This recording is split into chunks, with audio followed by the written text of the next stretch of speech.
Shore live in the CBS 13 newsroom. He sat down with that man, and Derek, he says he knew something wasn't right even before officers discovered the bodies. That's right. He says that friend just would not be like him or his wife to not show up to an event they had planned, but never could they imagine what police would discover. His singing voice, it was just amazing. But Wayne Ginsburg's friend and bandmate Oliver Chip Northup has forever been silenced. I wake up in the morning and facing the same facts of the last 5 days. 87-year-old Chip and his wife, 76-year-old Claudia Moffat, were found brutally stabbed to death inside their Davis condo late last Sunday. Wayne knew something was wrong earlier that day. They had an appearance set for their band, the Pewter Creek Crawdads. He didn't show up for gigs on Sunday and didn't respond to phone calls. He'd eventually tell Claudia's daughter that night about his concerns, and she'd phone police, who would make the discovery. They seem to be soulmates that just sort of beam doing each other's company. Making it that much more awful and unimaginable. Tonight, nearly a week later, police have made no arrests in the case and have called in the FBI for help. There's just a whole lot of disbelief and denial to some extent, yet in anger. And questions, why? And who could take two people so late in their lives? Police say there were signs of forced entry into their home, but that's it. Wait, now hoping for someone to come forward with information. Whoever did this is brought to justice would be a very important step. And this is since 2004. Suspect search continues in Stockton after a shooting leaves one person dead and 2 others injured. Those shootings happened on Knickerbocker Drive overnight, and investigators spent the morning there gathering evidence. In the Bay Area, lawmakers are taking on gun control and violence during a town hall in Palo Alto today. Representatives Mike Thompson and Anna Eshoo were both on hand to talk about gun legislation. Thompson says members of Congress talk to people from all sides of the gun control debate.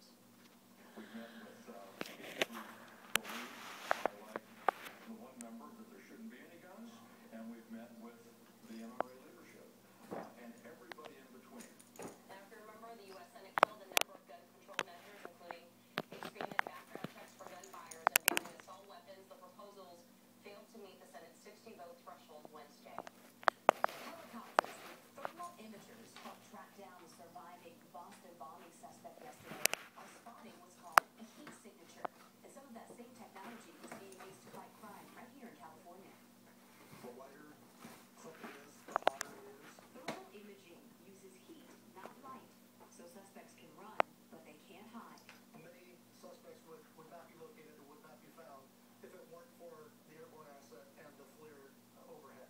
FLIR, or forward-looking infrared technology, senses body heat in the dark. The Orange County Sheriff's Department has one of the most advanced FLIR cameras in the country. It's on board their Eurocopter named Duke. He was stealing all the copper out of the air conditioning. Basically here he's taking all the stuff out of his pockets and trying to plant stuff out of his pockets. Almost the same camera was used in Friday's capture of the second bombing suspect outside Boston. After a blood trail was found leading to this boat, police flew their FLIR Eurocopter and found the heat signature of the suspect hiding under the tarp. FLIR sales representative Brian Spillane is the one who sold that device to the Massachusetts State Police and to Orange County Sheriffs. They both like very similar cameras, but this is a large format, long standoff range. The same technology that helped Massachusetts authorities catch the suspected killer hiding in a boat recently caught 2 burglary suspects here in California, hiding under a tarp in a boat in Tustin. We can see a heat source here.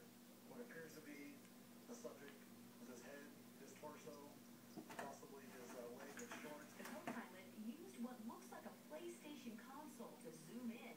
He spotted an opening in the tarp and the unmistakable glow of a body. He advised police on the ground, and a K-9 unit, as well as a handful of officers, took the suspects into custody. That detail is just amazing, isn't it? Police can also use that technology to detect marijuana-growing heat lamps inside a home. Now, once police realized where the Boston bombing suspect was hiding last night, they secured the scene and then used a flashbang. Just a loud compression that would stun somebody for a short period of time. And then we began negotiations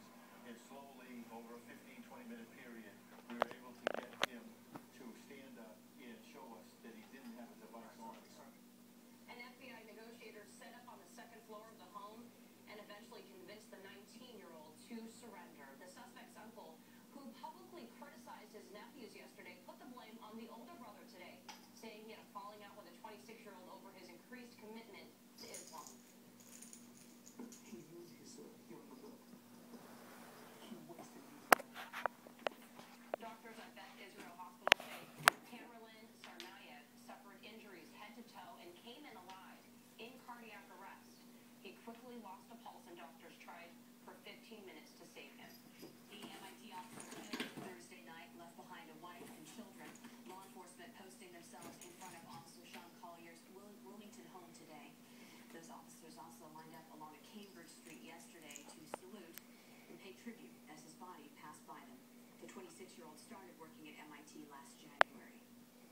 The bombings, shootout, and manhunt in Boston forced law enforcement to think on the fly and use all of their training and experience. It has other agencies nationwide asking if they're ready to respond to a large-scale disaster. News Tonight, Ann Makovic went to a training in the Bay Area today. In this scenario, it's all pretend.